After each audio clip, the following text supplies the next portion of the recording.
is there to fill the vacuum once Gaddafi leaves. We are confident that it's not whether Gaddafi will leave or not, it is when will Gaddafi will leave. So Gaddafi will leave with his sons, probably, hopefully sooner than later, to stop the killing and the mayhem. And then somebody will have to fill the vacuum. Somebody will have to stabilize the country, secure it, and then pursue and then get away with get going with an interim period that will eventually lead to a permanent period, lead to a permanent position for Libya, a new discourse, a new political system, a proper government, constitutional, nationalist, democratic government that reflects the aspirations of the people and that allows the Libyan people to participate fully, politically, economically, and otherwise. Right. That seems to be at the moment well into the future.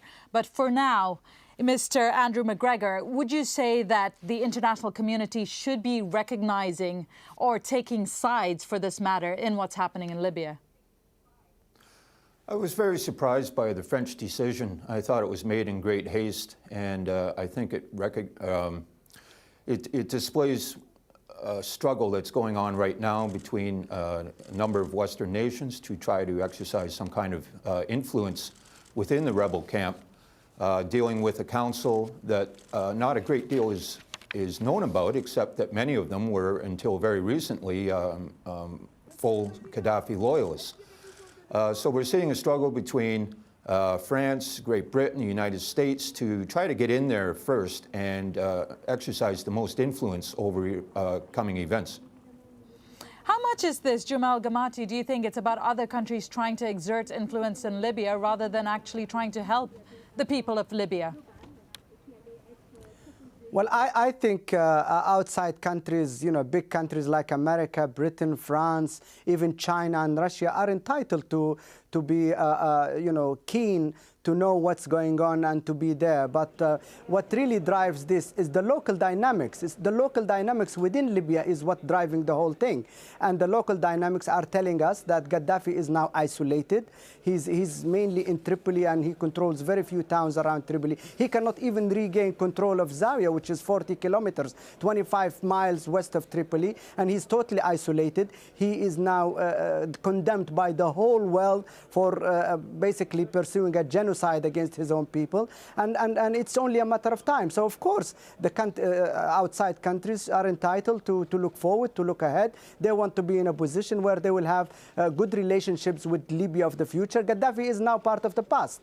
The future of Libya is going to be crafted and shaped by the Libyan people, and I think countries who now totally detach themselves from Gaddafi are very wise to do so. Also, it's a moral responsibility for countries to show sympathy, understanding, and condemn the killings and the genocide that's going on, and show that they are siding with the people. It's a moral position, and it's a legal position as well, and it's an astute political position. So I don't see any harm in that. As far as the influence is concerned, I don't think I don't think big countries can influence things in a big way. As I said, the interim council is driven by its own constituents. It's got its own Libyan polity that it has to address and respond to, and eventually no country can dictate who the members of the council will be and what is the composition and so on. That is really for the Libyan people to decide, and outside countries are going to have to respect this and deal with it. What I can tell you for sure, that what is emerging is a Libyan consensus that the composition of this council is a very broad spectrum. It's mainly nationalist, by the way, very much a nationalist driven force, and there are people who have been marginalized by Gaddafi, who have been kept away, who have been even the justice minister now, Mustafa Abdel Jalil, who has been only a minister for the last 3 years, has been vocal and critical of Gaddafi. So he's somebody who carries respect and carries consensus behind him. And these people, will look for the interest of Libya, as well as look for a very good mutual balance and relationship with the outside world. I think soon we will have a totally different discourse in Libya. This is what some Western analysts cannot understand. Regardless of who comprises of this council, the survival of this council depends on what happens on the ground. And right now what's happening is a fight, a battlefield basically between Gaddafi's forces, the rebels' forces trying to gain land. And now the international community is watching very closely, and there's talk of a no-fly zone. Francis Boyle, you've been involved in the implementing of a no-fly zone before. Is this an option for Libya? Well, certainly it would require authorization by the United Nations Security Council under Chapter 7 of the United Nations Charter. And right now, Russia and France have indicated they're not prepared to go along with it. So if NATO were to do it by itself, this would be a clear-cut case of aggression against Libya.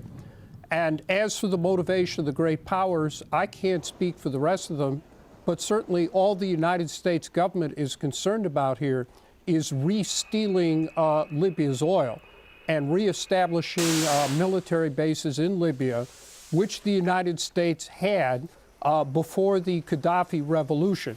And they've never forgiven Gaddafi for taking control of all the Libyan oil fields, nationalizing Libya's oil, throwing U.S. oil companies out, and then throwing the United States out of the Wheeless Air Force Base, which it used to control and dominate the southern Mediterranean.